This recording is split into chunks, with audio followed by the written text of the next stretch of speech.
CRRM, CarePoint Billing Services. Their billers and managers are all dedicated to working for you to increase your profits. For more information, call CRRM at 248-579-3805. CRRM, CarePoint Billing Services. Hey, man, it's at the bottom of the hour, man. Do you know where your kids are, man? If you want to contact the John Lebang Show, feel free to send an email to jlebang@live.com. And if you're on Twitter, look him up at John Lebang. And don't forget to go to his Facebook page at The John Lebang Show. Now here's John. All right, welcome back, ladies and gentlemen. We're going to get into James Comey and his part in the Office of the Inspector General's report. Now, according to the report, this is what it says verbatim. Comey's initial draft statement, which he shared with FBI senior leadership on May 2nd, criticized Clinton's handling of classified information as grossly negligent, but concluded that no reasonable prosecutor would bring a case based on facts developed in the mid-year investigation. Over the course of the next 2 months, Comey drafted statements, underwent various language changes, including the following. The discretion of Clinton's handling of classified information was changed from grossly negligent to extremely careless.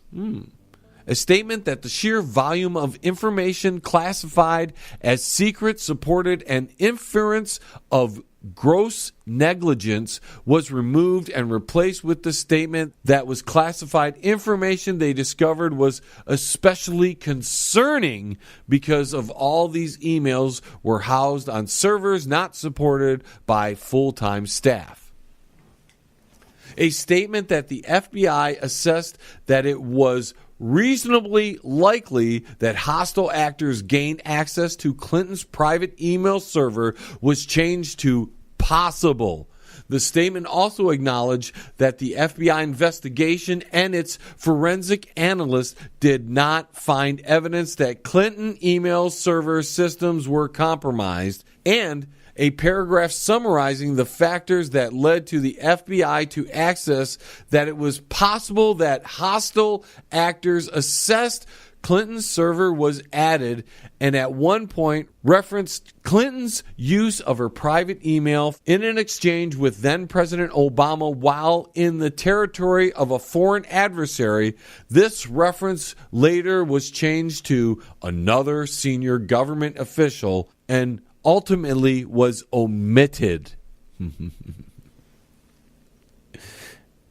So you see, just in these few paragraphs, and we're on page 5, ladies and gentlemen. This is page 5. We could never do a full enough review of this document on one show. We'd have to do multiple shows to cover all this. But what we're seeing clearly, is Comey is lying, he's concealing, he's delaying, he's manipulating, he's obstructing, he's omitting, he's refining, he's twisting, and he's deceiving people, whether it be inside the FBI, people inside the Justice Department, Congress, or the American people. Comey was playing word games that would benefit Hillary Clinton. Then we find out other FBI officials were bad-mouthing Trump in private messages when they interview Hillary Clinton over this whole email fiasco where you digitally bleach out your hard drive. We have somebody smashing up your hard drive, pulling out SIM cards out of phones, hiding information, deleting emails.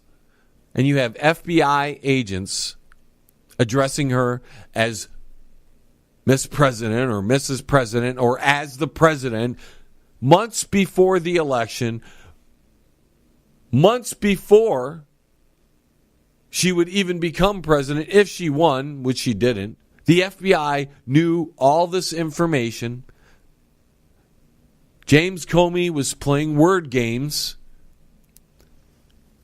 when he was being grilled in front of the committees there.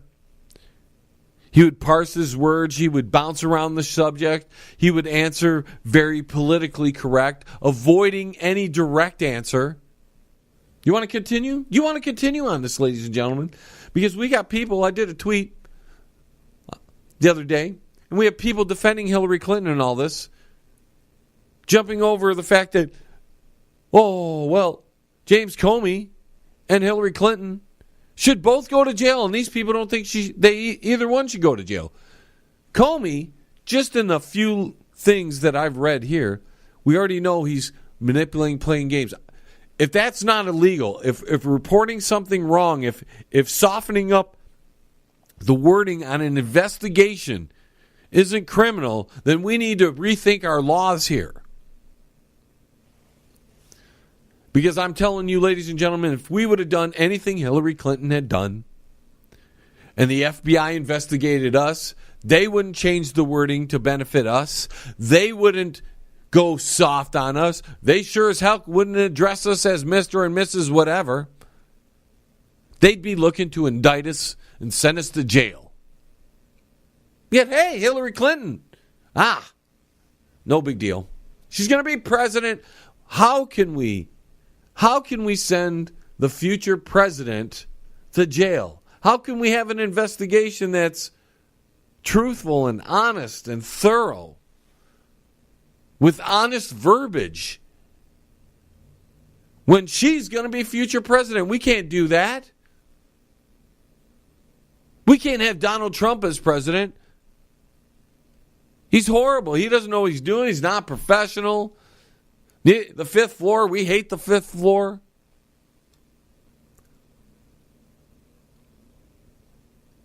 Now let's go a little further, because Comey made a decision not to tell the department leadership. Comey himself acknowledged that he had a conscious decision not to tell department leadership about his plans to make a separate statement because he was concerned that they would instruct him not to do so. He also acknowledged that he made this decision when he first conceived of the idea to do the statement, even as he continued to engage the department in discussions about the end game for the investigation. By the way, ladies and gentlemen, that is verbatim from the IG's report. Those are not my words. Continuing, Comey admitted that he had concealed his intentions from the department until the morning of his press conference on July 5th. At least it wasn't a Friday. We got to give him credit for that. As we continue, in morning of his press conference on July 5th, he instructed his staff to do the same, to make it impractical for department leadership to prevent him from delivering his statement. Extraordinary and insubordinate act for Comey to do. And we found none of his reasons to be a persuasive basis for deviating from well-established department policies in a way intentionally designed to avoid supervision by department leaderships over his actions. Oh, now if we would do that at work, we would probably be fired, right? We would probably be fired. It took him another, 7-8 months to get fired after the election, and then finally Trump fires him. I forgot when, February or whatever. Finally he fires him, even though he's doing fireable actions. And any one of you or me or anybody out there, we would get fired at our jobs for that. Now, on the morning of July 5th, 2016, Comey contradicted Lynch and Yates about his plans to make a public statement, but did so only after the FBI had noticed the press. In fact, the department first learned about Comey's press conference from a media inquiry. Rather from the FBI. When Comey did not call Lynch that morning, he told her that he was not going to inform her about the substance of his planned press statement. That was probably to give her plausible deniability. And I would bet they agreed to that at some point. And he's just covering tracks. Of course, that's me speculating, right? Comey's dirty. I think he just continued to be dirty. And we know Loretta Lynch met Bill Clinton on an airport runway to discuss whatever. I don't know what they discussed. It was private. Now, while Lynch asked Comey what the subject matter of the statement was going to be, Comey told her in response it would be about the mid-year investigation. Now watch this. To confirm my theory, she did not ask him to tell her what he intended to say about the mid-year investigation. Now here you are, the head of the Justice Department. You have an FBI guy having a press conference without any of the leadership knowing about it, without anybody knowing about it. And when you talk to him about it, he's just, well, it's about the investigation, ma'am. Oh, okay, go right ahead. Don't tell me anymore. I don't want to know anymore.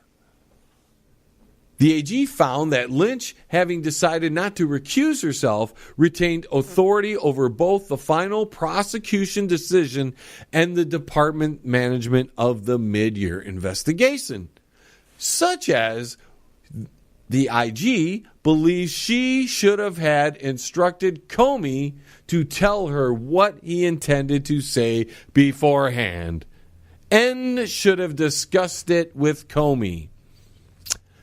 Again, there's some shenanigans going on here, folks. Shenanigans going on, and we're on page 7 now, folks. We've only gone a couple pages in.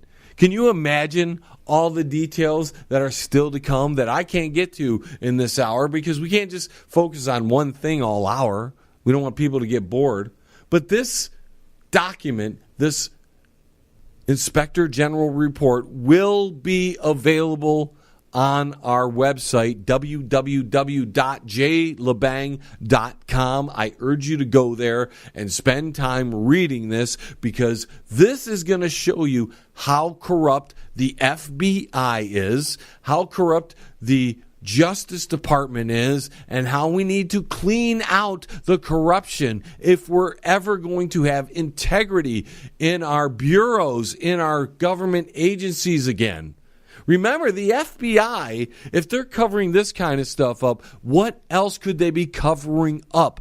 All the investigations that they've been involved with, all the investigations behind these shooters that they have had connections with or they've had talks with beforehand, before they go on their rampages. What did they know and when did they know it? And why didn't they do something about those? Just like why didn't they do something more drastic about Hillary Clinton? What, they didn't want Trump to be in office. And if they take out Hillary Clinton and put her in jail, then Trump would have been president. Can you imagine? That is the scenario we're looking at, ladies and gentlemen. The scenario of the FBI hiding information because they didn't want Trump in office of a criminal named Hillary Clinton. We've got to take our third and final time out, ladies and gentlemen. When we get back, the 50 worst cities to live in the United States. You won't believe it. Stay tuned. Smoke them if you got them. Because the John Lebang Show will be right back After this. That's guaranteed. Yes. Pane in the Glass, commercial and residential window cleaning for a beautiful sparkling shine that's crystal clear. Call Pane in the Glass Window Cleaning. You can find them on Facebook at Pane in the Glass. Quality One Painting. For interior and exterior painting needs, call Tom at Quality One, 313-982-2986. Tom will give you free estimates, senior discounts, and I can tell you from meeting the gentleman, he's one of the nicest guys on the face of the planet. So for a quality paint job with a professional attitude, call Tom at Quality One Painting. That's 313-982-2986. 313-982-2986. Quality One Painting. You're listening to the John Lebang Show. Join the radio revolution right here. It's better than some good Thai stick, man. Yes, I would like some too. Welcome to Mohammed's Pizza and Terror Shop. How may I help you? Oh, man, I want to get something to eat, man. Okay, what would you like to order, sir? I'm going to get a pizza with some pepperoni on.